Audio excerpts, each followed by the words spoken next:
आऊज़ु बिल्लाहि मिनश्शैतानिर्रजीम बिस्मिल्लाहिर्रहमानिर्रहीम। अस्सलामु अलैकुम नाज़रीन। वसीम बाबर एजू तरबिया के प्लेटफॉर्म से आपकी खिदमत में हाजिर है। हमारा जो 4 मंथ का सेल्फ डेवलपमेंट एंड तरबिया सर्टिफिकेशन कोर्स है, उसमें हमारा 16 में से एक मुस्तकिल टॉपिक है the art of building relationships. उसके ऊपर हम आज एक और वीडियो बनाएंगे। कहते हैं नाज़रीन, अहमद फराज का एक बहुत खूबसूरत शेर है कि सुना है वो बोले तो बातों से फूल झड़ते हैं, सुना है वो बोले तो बातों से फूल झड़ते हैं। ये बात है तो चलो बात करके देखते हैं। तो नाजरीन, आज हम बात करेंगे रिलेशनशिप बिल्डिंग में कम्युनिकेशन की अहमियत। और हाँ, वैसे तो हमारा कम्युनिकेशन के ऊपर एक मुस्तकिल अलग एक पूरा ट्रेनिंग प्रोग्राम है, एक पूरा सेशन है, जिनके ऊपर हम मुस्तकिल वीडियोस आप उसके अंदर देखेंगे एक अलग प्लेलिस्ट में। लेकिन आज हम जो कम्युनिकेशन के ऊपर बात करेंगे वो बात करेंगे रिलेशनशिप के पहराए में, कि कम्युनिकेशन के ज़रिए आप रिलेशनशिप्स को हेल्थी रिलेशनशिप्स कैसे बना सकते हैं। तो नाज़रीन, कम्युनिकेशन कैसे की जाती है? कम्युनिकेशन एक एक्सचेंज है। एक्सचेंज मीन्स लेन देन है, आइडियाज़ का, थिंग्स का, फीलिंग्स का, चीज़ों का। तो बेसिकली ये जो कम्युनिकेशन का प्रोसेस है, ये गिव एंड टेक के ऊपर है। यानी कि आप इसके अंदर कुछ देते हैं और कुछ लेते हैं इसके अंदर। लेकिन अमूमन हम ये समझते हैं कि कम्युनिकेशन के माने हैं दूसरों से बात करना। ये एक लिमिटेड विजन है कम्युनिकेशन का, जो कि बहुत सारी प्रॉब्लम्स क्रिएट कर देता है ताल्लुकात में। अगर कम्युनिकेशन एक गिव एंड टेक का प्रोसेस है, तो इसके अंदर आप स्पीक करके कुछ देते हैं, तो फिर लिसन करके कुछ लेते हैं। तो इस तरीके से लेन देन में स्पीकिंग एंड लिसनिंग का एक्सचेंज होता है इसके अंदर, तो तब जाके कम्युनिकेशन होती है। और अगर ये कम्युनिकेशन सही हो तो फिर आपके ताल्लुकात हेल्थी रिलेशनशिप में कन्वर्ट हो जाते हैं। आप और चूँकि हमने एक रिसर्च शेयर की थी हार्वर्ड यूनिवर्सिटी की कि खुश रहने के लिए वो एक फैक्टर जो कि सबसे ज़्यादा ज़िम्मेदार है, वो ये है कि आपके रिलेशनशिप से आपको सबसे ज़्यादा खुशी मिलती है। और communication is the most important factor in making your relationships healthy relationships. तो कम्युनिकेशन की इम्पोर्टेंस से आप अ, उसको इग्नोर नहीं कर सकते। तो आज हम बात करेंगे कि कम्युनिकेशन कैसे की जाए कि जो आपका रिलेशनशिप के अंदर जो वो बंदा जो पार्टनर है आपका, जो शख्स है, आपका दोस्त है, आपका कोई रिश्तेदार है, उसके साथ आपका ताल्लुक हेल्थी हो जाए। उसके उसकी कुछ एक हम उसमें से 5 चीज़ों के ऊपर आज हम इस वीडियो में गुफ्तगू करेंगे इंडिविजुअली, और हम ये जानने की कोशिश करेंगे कि किस तरीके से उन 5 चीज़ों के ऊपर काम किया जाए, तो आपकी कम्युनिकेशन जो है आपके रिलेशनशिप्स को इम्प्रूव कर सकती है। देखिए, कम्युनिकेशन में अक्सर ऐसा होता है कि हम कभी बोल के किसी को बताते हैं, कभी खामोश रह के, silence is also a mode of communication. आप अपनी खामोशी से भी दूसरे को कम्युनिकेट कर रहे होते हैं। तो हमें चाहिए कि हम अपनी फीलिंग्स को जो एक्सप्रेस करें, वो ओपनली करें, ऑनेस्टली करें। लेकिन ओपन और ऑनेस्ट कम्युनिकेशन होने के लिए आपको जुर्रत का मुज़ाहिरा करना पड़ता है, इसके लिए हौसला चाहिए होता है। क्योंकि हमारी आदतें बनी हुई होती हैं, हम थोड़ा-सा घबरा जाते हैं, हम ये सोच रहे होते हैं कि मैं अगर ये बात कह दूँगा, बात तो सच है और मुझे करनी भी चाहिए। क्योंकि हमें हमारी बाउंड्रीज़ जब क्रॉस होती हैं, जब कोई हमारी लिमिट को क्रॉस करता है और हम अनकम्फ़र्टेबल फ़ील करते हैं, तो सबसे बड़ा जो बैरियर आता है, वो ये नहीं होता कि हम हमें पता नहीं होता कि हमने बात करनी है, ये भी एक बैरियर होता है। लेकिन अगर आपको पता हो कि आपने इस शख्स से क्या बात करनी है, उसके बाद नेक्स्ट जो सबसे इम्पोर्टेंट मरहला आता है, वो ये आता है कि क्या आपके अंदर हौसला है उससे बात करने का? तो मुख्तलिफ़ किस्म के ख़यालात ज़हन में आ रहे होते हैं, जो कि हमें दूसरे से ओपन कम्युनिकेशन करने से रोक रहे होते हैं कि भई ये पता नहीं क्या समझेगा, अगर मेरे मुँह से कुछ गलत निकल गया या मेरा तरीका गलत हो गया, इसको मेरा मेरा मैसेज पसंद नहीं आया, तो हमारे ताल्लुकात मज़ीद ख़राब ना हो जाएँ।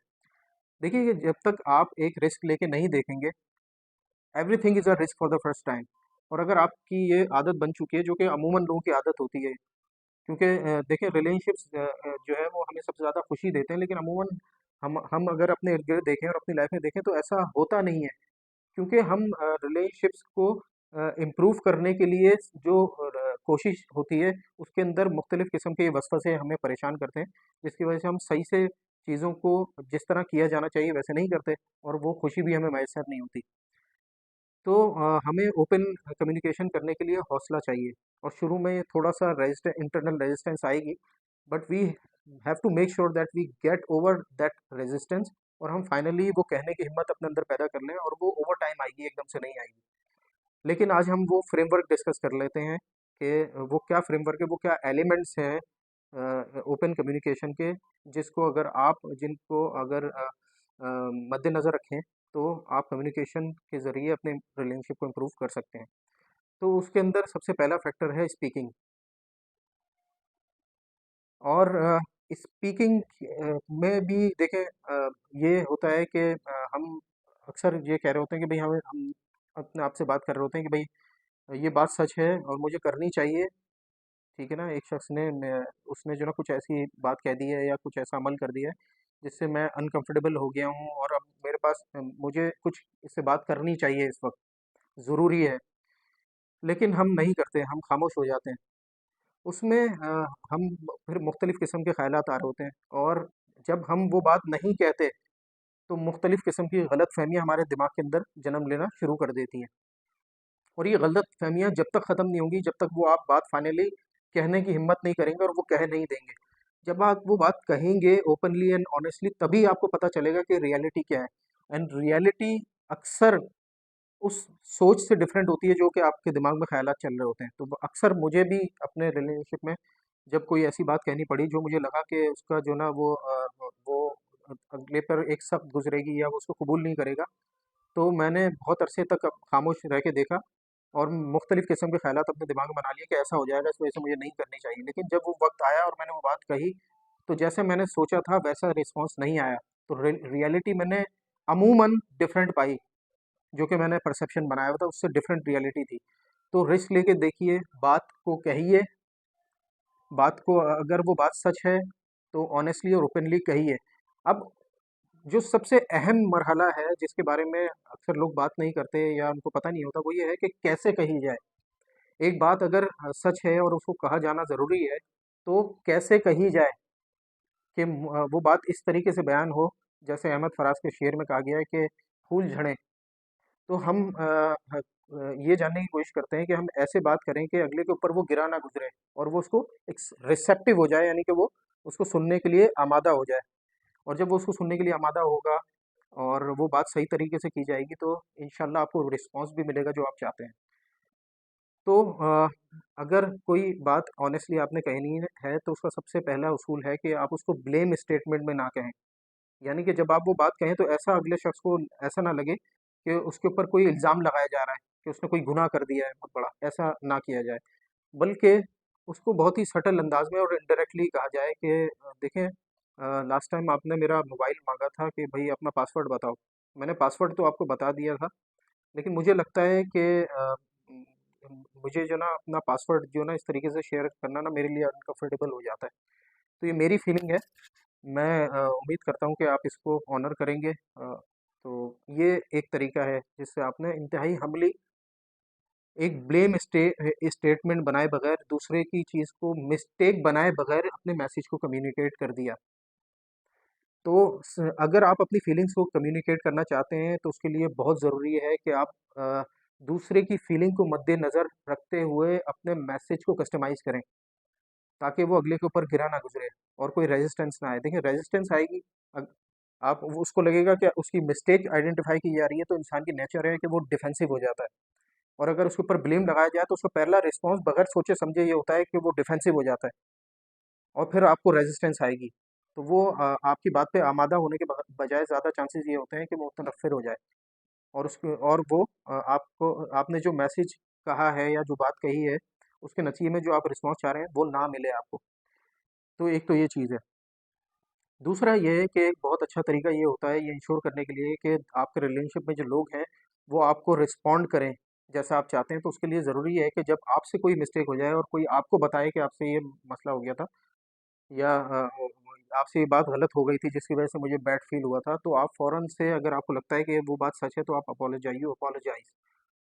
आप उसके ऊपर नादिम हों, शर्मिंदा हों, और उससे आप किसी भी तरीके से, जो भी तरीका आपको मुनासिब लगता है, उस तरीके से आप अपोलोजाइज़ करें। और अपोलोजाइज़ करने का, सॉरी करने का सबसे बेहतर तरीका ये है कि आप अपने आप को इम्प्रूव कर लें, अगर आपको लगता है कि कोई मिस्टेक थी। तो बोलिए, लेकिन बोलना किस अंदाज में, कि बोलना फूल भूल आपके बोलने से फूल झड़े। तो हमने आज ये जो स्पीकिंग का एक पहला फैक्टर है, जो एलिमेंट है, उसके अंदर हमने देखा कि हमें किस तरीके से बात करनी है कि अगले के ऊपर गिरा भी ना गुजरे और वो रिस्पॉन्स मिलने के चांसेस बढ़ जाएं। दूसरी चीज़ है listening, and it is said that listening is also a communication skill. और लाइफ कोचिंग के में ट्रेनिंग के अंदर मेरा बड़ा पुराना, मैं एक अरसे से ट्रेनिंग के अंदर हूँ। तो हम मुझे ये अंदाज़ा हुआ है कि स्पीकिंग से ज़्यादा जिस चीज़ पे फोकस करने की ज़रूरत है वो है लिसनिंग। यानी कि आपने अगर अपनी कम्युनिकेशन को अच्छा करना है तो 80% आपका जो फोकस है अपनी कम्युनिकेशन को इम्प्रूव करने के लिए, वो जिस चीज़ पे होना चाहिए वो है लिसनिंग। शायद ये बात आपके लिए हैरानकुन हो, लेकिन दिस इज़ द रियलिटी। इसकी एक बहुत अहम वजह ये है कि देखिए कि आप अपने ताल्लुकात को बेहतर करना चाहते हैं, इसमें कोई शक नहीं है, आप भी एग्री करेंगे इससे। और अगर कम्युनिकेशन सबसे इम्पोर्टेंट फैक्टर है ताल्लुकात को इम्प्रूव करने के लिए, तो कम्युनिकेशन के अंदर स्पीकिंग एंड लिसनिंग में से लिसनिंग आपके जिस चीज़ पे आपका सबसे ज़्यादा कंट्रोल है वो है लिसनिंग के ऊपर, जो आपके हाथ में होती है। ऑल्दो कि लिसन लिसन करना बहुत मुश्किल काम है, क्योंकि हमारी आदत हमारे मिजाज का हिस्सा नहीं है ये बचपन से कि हम सुने। हमें बोलने की आदत होती है। हर जगह आप प्रोग्राम्स देखेंगे तो कम्युनिकेशन के ऊपर तो वो spoken English, spoken Urdu, spoken के ऊपर सारा फोकस होता है, लेकिन इस बात पे ज़रा भी टाइम नहीं लगाया जाता कि लिसनिंग क्या है और वो कितना बड़ा रोल प्ले करती है आपकी कम्युनिकेशन के अंदर। देखिए, जब आप किसी शख्स के साथ आपकी मीटिंग होती है या आप किसी महफ़िल में बैठते हैं, तो आपकी ख़्वाहिश होती है कि आपको सुना जाए। आप कैसा फ़ील कर रहे हैं या आपके पास क्या बात है कहने को जो कि वैल्यू ऐड कर देगी उस महफ़िल में। आप वो बात आप चाहते हैं कि उस बात को सुना जाए। तो अगर आप ऐसा फ़ील करते हैं तो एज़ अ ह्यूमन बीइंग ये नीड है एक इंसान की, कि सब ये चाहते हैं कि हमें सुना जाए। तो अगर आप ये एक चीज़ अपने पल्लू से बाँध लें कि सुना जाना इंसान को बहुत सैटिस्फाई करता है। जितना वो आपको सैटिस्फाई करता है उतना ही आपका जो पार्टनर है डेफ़िनेटली उसको भी वो सैटिस्फैक्शन देता है। तो लिसनिंग इतनी इम्पोर्टेंट है। लेकिन हमें अगर पता भी हो कि लिसनिंग इतनी इम्पोर्टेंट है तो भाई लिसनिंग कैसे की जाए, जिस तरीके से हमने ये बात की कि स्पीकिंग कैसे की जाए कि वो दूसरों के ऊपर गिरा ना गुज़रे और फूल झड़े। इसी तरीके से आप किस तरीके से सुने बात को कि अगला बंदा, उसको ये फ़ील हो कि मेरी बात को सुना जा रहा है। वो क्या तरीका है? उसका एक स्टैंडर्ड तरीका है, उसको हम कहते हैं एक्टिव लिसनिंग।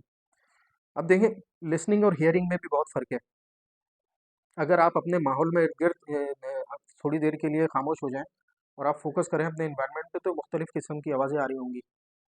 जैसे इस वक़्त मुझे पानी गिरने की आवाज़ आ रही है, दूर से एक गाड़ी के जाने की आवाज़ आ रही है और कुछ बच्चों के बात करने की आवाज़ आ रही है। हालाँकि जब मैं आपसे बात कर रहा था, तो मैं उन चीज़ों पे क्योंकि फ़ोकस नहीं था, तो वो आवाज़ें मेरे कान में जा रही थीं। लेकिन उनका कोई मतलब नहीं था, क्योंकि उनके ऊपर मैं फ़ोकस नहीं कर रहा था। जब आप किसी आवाज़ के ऊपर फ़ोकस करते हैं, उसको समझने की कोशिश करते हैं, तो वो हियरिंग से लिसनिंग में कन्वर्ट हो जाती है। तो ये तो हो गया फ़र्क हियरिंग एंड लिसनिंग में। अब एक्टिव लिसनिंग क्या है? देखिए, स्टीफ़न आर कवी कहता है कि we do not listen to understand, we listen to respond. यानी कि हम इसलिए नहीं सुनते कि अगले को समझें, बल्कि हम इसलिए बंदे को सुन रहे होते हैं कि फ़ौरन से जवाब तैयार करके और उस बात का जवाब दें। तो हमारी सबसे बड़ी प्रॉब्लम वो बेचैनी है। जब वो अगला बंदा बात कर रहा होता है तो हम उसकी बात सुनते में अपना मैसेज तैयार कर रहे होते हैं कि हमने इसे जवाब में क्या कहना है। ये लिसनिंग का सबसे बड़ा बैरियर है।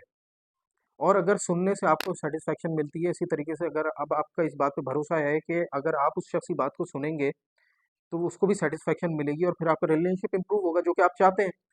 लेकिन ऐसा करने के लिए आपको लिसनिंग के ऊपर मेहनत करना पड़ेगी।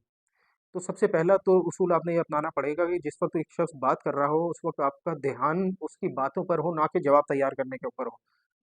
और ये काम मुश्किल है, लेकिन इसको आसान बनाने के कुछ टूल्स हैं, जिसके ऊपर हम बात कर लेते हैं कि आप अपने लिए लिसनिंग को कैसे आसान बना सकते हैं।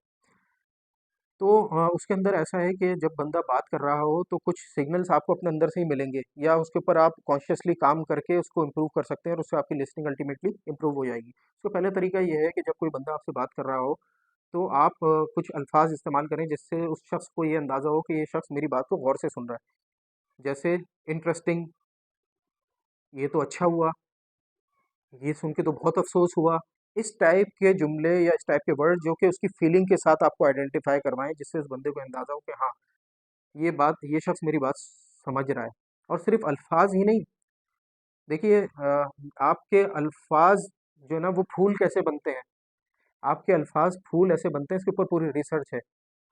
कम्युनिकेशन को करने के लिए सिर्फ़ वर्ड्स नहीं होते, वर्ड के अंदर आपकी टोन कैसी है, आपका लहज़ा कैसा है और आपकी बॉडी लैंग्वेज कैसी है, ये बहुत बड़ा रोल प्ले करता है। तो 738 एंड 55 एक रूल है, जो कि एक रिसर्च के तहत मालूम हुआ, इसके ऊपर पूरी किताब भी लिखी गई। और एक अमेरिकन यूनिवर्सिटी के अंदर एक रिसर्चर्स ने कम्युनिकेशन के ऊपर जब रिसर्च की तो उसने ये फाइंड आउट किया कि आपकी जो कम्युनिकेशन है उसके अंदर जो वर्ड्स हैं वो सिर्फ 7% रोल प्ले करते हैं, यानी 7% of the communication takes place with words and the rest the 93% takes place with your लहजा एंड योर बॉडी लैंग्वेज, ये tone of voice and your body language, यानी कि अक्सर हम उस 93% पर फोकस नहीं करते। तो इस वजह से हम जब बात कर रहे होते हैं हमारा लहजा सख्त होता है या हमारी बॉडी लैंग्वेज थोड़ी सख्त होती है। तो अब ये तो हमने जाना कि जब हम स्पीकिंग के वक्त हमें टोन ऑफ वॉइस का और बॉडी लैंग्वेज का ख्याल करना चाहिए, इसी तरीके से लिसनिंग के अंदर भी अपनी बॉडी से हम बहुत कुछ कम्युनिकेट कर सकते हैं, अपने टोन ऑफ वॉइस से बहुत कुछ कम्युनिकेट कर सकते हैं। जैसे अब एक शख्स बात कर रहा है और वो अफसरदा है, उसने कोई ऐसी बैड न्यूज़ शेयर की कि आज जो ना वो प्रमोशन अनाउंस होने थे और मेरा प्रमोशन नहीं हुआ। तो बजाय इसके कि आप उसको जवाब दें कि भाई ऐसा करना चाहिए, तुम आप एडवाइस इसका पुलंदा उसके ऊपर बांध दें जैसा हम अमूमन करते हैं। सबसे पहले आप उसकी फीलिंग्स के साथ आइडेंटिफाई तो करें, उसको ये तो कम्युनिकेट करें कि आपको कितना अफसोस हुआ है। अगर वो सैड फील कर रहा है तो उसकी बात को सुन के आप भी सैड हो गए और आप उसको कम्युनिकेट करें वर्ड से, बॉडी लैंग्वेज से और अपनी टोन ऑफ वॉइस से, यानी कि इस तरीके से, अच्छा तो बहुत बुरा हुआ, तुमने तो बड़ी मेहनत की थी, इस तरीके से कह के एक जुमले में मुख्तसरन अपनी फीलिंग्स को एक्सप्रेस कर दें। और उसके अंदर आपकी जो टोन है, जो लहजा है, उसके अंदर भी वो गम की कैफ़ियत नुमायाँ हो और आपकी बॉडी लैंग्वेज के अंदर भी, आपकी बॉडी लैंग्वेज में आपके फेशियल एक्सप्रेशन भी आए थे।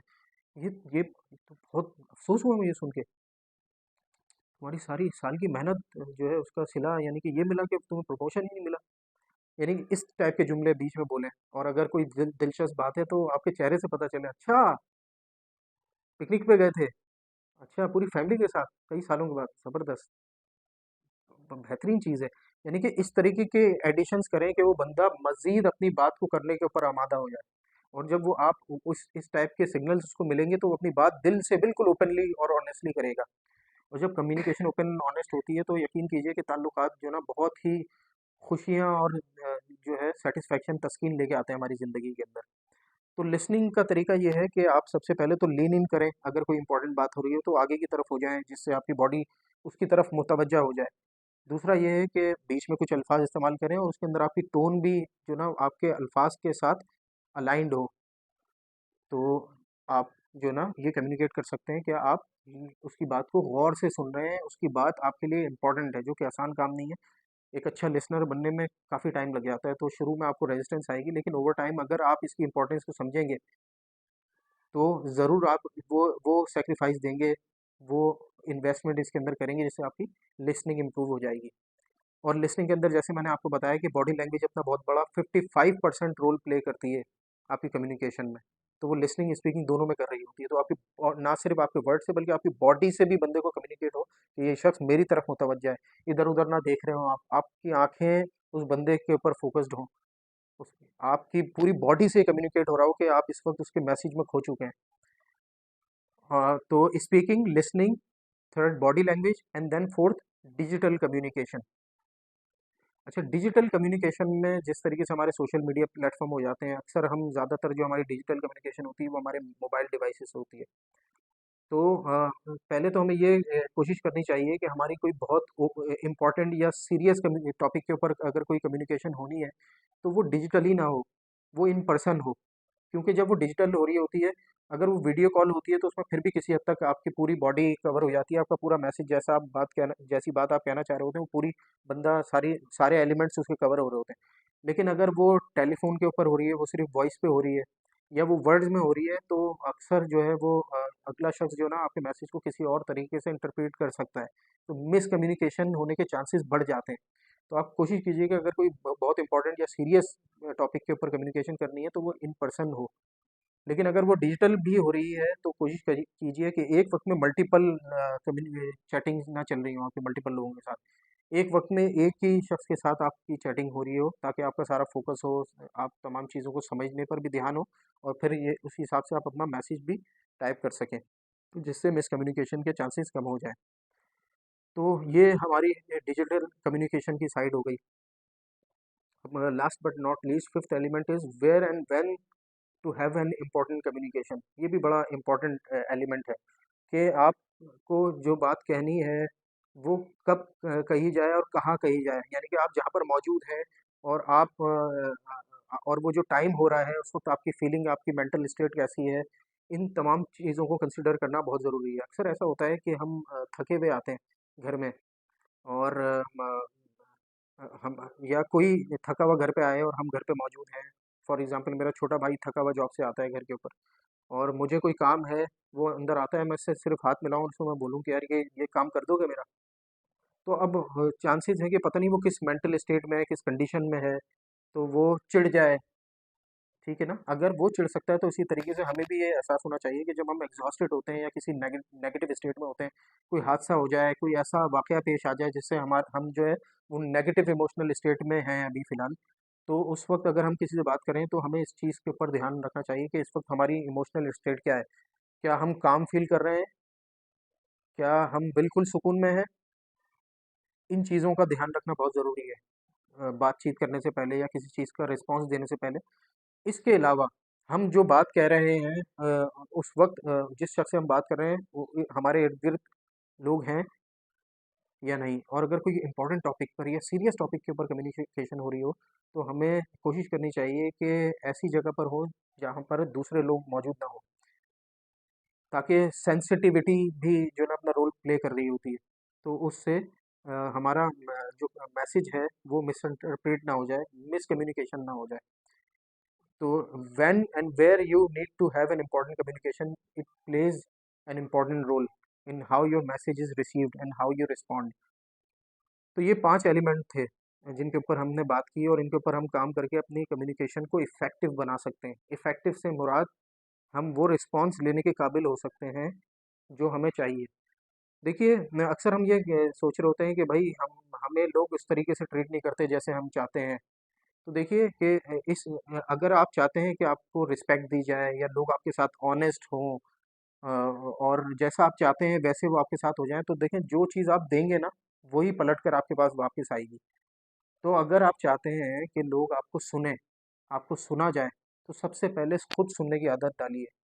क्योंकि अगर आप लोगों की फीलिंग्स को सुनेंगे, उनको ये कम्युनिकेट करेंगे कि मैं सुनने के लिए तैयार हूँ और मैं अवेलेबल हूँ, तो आप यकीन कीजिए कि रिस्पॉन्स में यही अमल आपके साथ भी दोहराया जाएगा, कि दूसरे लोग भी आपको आपकी बात को सुनने के लिए तैयार हो जाएँगे। अक्सर आपने देखा होगा कि बहुत से लोग होते हैं जो कि अपनी ज़बान पर उनको काबू नहीं होता, बहुत ज़्यादा बोलते हैं, टॉकेटिव होते हैं।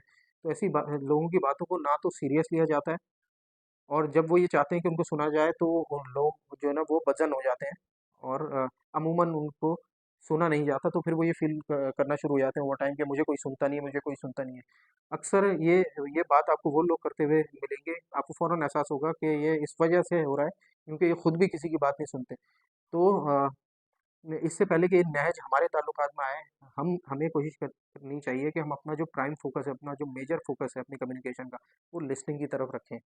जब आप ओवर टाइम जब लिसनिंग की स्किल अपने अंदर पैदा कर लेंगे, तो जब आप कोई बात करेंगे, तो दूसरे भी अपनी अटेंशन देंगे आपको, और आपको वो तवज्जो मिलेगी जिससे आपको सैटिस्फैक्शन मिलेगी, आपको ये फ़ील होगा कि मुझे सुना गया है।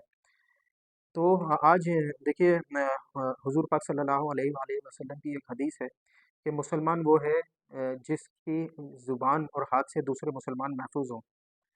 तो देखिए हमारी ज़िम्मेदारी की साइड जो है ना वो हमारी ज़ुबान और हमारी हाथ है। ये दोनों चीज़ें हमारे काबू में, हमारे कंट्रोल पर हैं। और अगर हम इन चीज़ों के ऊपर काम करें और हम ये मेक श्योर करें कि हम ये जो नुकसान वाला एलिमेंट है अपनी ज़ुबान से और हाथ से, इसकी ज़िम्मेदारी ले लें, तो यकीन कीजिए कि जो शिकवे आपको कम्युनिकेशन के अंदर दूसरे लोगों से होते हैं वो automatically they will die down. लेकिन आप ये मुझसे कहेंगे, आपके ज़हन में एक सवाल होगा कि नहीं भाई 100% तो ऐसा नहीं होता। देखिए एक्सेप्शन हर चीज़ के अंदर होती है। लेकिन क्या आप चाहते हैं कि 80% आपकी कम्युनिकेशन इफ़ेक्टिव हो जाए? तो वो 80% की ज़िम्मेदारी आपके अपने हाथ में है। कुछ ऐसी चीज़ें हैं जो कि आपके कंट्रोल में, जिसके ऊपर अगर आप कॉन्शियसली एफर्ट करें, तो वो जो 80% अगर आपको रिस्पॉन्स मिल जाए, तो ये जो 10 और 20% ऑफ द पीपल हैं, जो कि किसी की बात को सुनते ही नहीं, आप उनके अंदर उनके साथ कितना अच्छा भी कर लें, वो वैसे के वैसे ही रहते हैं। ऐसे लोगों को आपको कंट्रोल करना बहुत आसान हो जाएगा, और वो आटे में नमक के बराबर रह जाएंगे। और ज़्यादातर जो रिलेशनशिप हैं आपके, वो उसमें आपकी कम्युनिकेशन इफेक्टिव हो जाएगी, और आपको वो रिस्पॉन्स मिलेगा जो आप डिज़र्व करते हैं। तो आज हमने बात की कम्युनिकेशन क्या रोल प्ले करती है रिलेशनशिप को इम्प्रूव करने में, और वो क्या 5 फैक्टर्स हैं। जी, speaking, listening, body language, digital communication, and when and where to have important communication. तो अगर आप इन चीज़ों का ध्यान रखें और इनको कैसे किया जाना चाहिए, इसके ऊपर काम करना शुरू कर दें, तो यकीनन इंशाल्लाह आपको भी अपने रिलेशनशिप में वो रिस्पॉन्स मिलना शुरू हो जाएगा जो आप डिज़र्व करते हैं। लेकिन पहले you will have to earn what you want, और वो रिस्पेक्ट अर्न करने के लिए आपको इन 5 एलिमेंट्स के ऊपर काम करना पड़ेगा। इंशाल्लाह नेक्स्ट वीडियो में रिलेशनशिप बिल्डिंग के ऊपर एक और टॉपिक के साथ आपकी खिदमत में हाजिर होंगे। अपना ख्याल रखिएगा। अस्सलाम वालेकुम वरहमतुल्लाह।